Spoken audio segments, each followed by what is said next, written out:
30వ తారీఖున ఈ కార్యక్రమం ఉగాది రోజున ప్రారంభించాం. ఏప్రిల్, జూన్ దీనికి ఏ విధంగా గవర్నమెంట్ అనేది ఒక ఫెసిలిటేటర్ మేము ప్రమోట్ చేస్తున్నాం.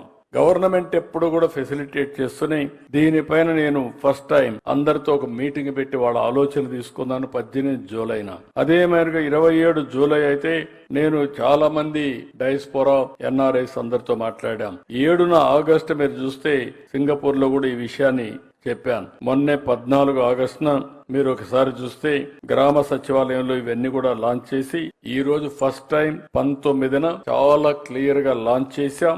ఇప్పటి నుంచి ప్రతిరోజు మానిటర్ చేస్తాం. 3 నెలలకు ఒకసారి ఎవాల్యుయేట్ చేస్తాం. ఏ మార్గదర్శకులు బాగా పనిచేశారో, ఏ బంగారు కుటుంబాలు బాగా పైకొచ్చాయో అవన్నీ ఎప్పటికప్పుడు పెట్టి ముందుకు పోతామని చెప్పి కూడా నేను మీకు తెలియజేస్తున్నా.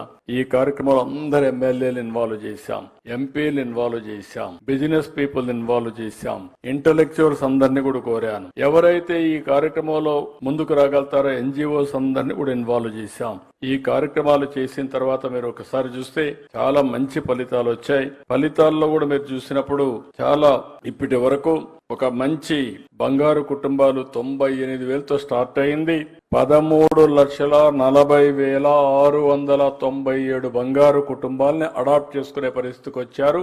అది కూడా ఈ సమయంలో ఇప్పటికి మార్గదర్శకులు 13,479 నుంచి 1,41,977 మంది మార్గదర్శకులు ముందుకు వచ్చారు. అంటే 1,50,000 మంది దగ్గర 13.5 లక్షలు అడాప్ట్ చేసుకున్నారు. నా ఆలోచన 15 లక్షలు పెట్టుకున్నాం. దీంట్లో కూడా కొంతమంది బంగారు కుటుంబాలు ఏవైతే 21 లక్షల్లో ఐడెంటిఫై చేసుకోమన్నాం.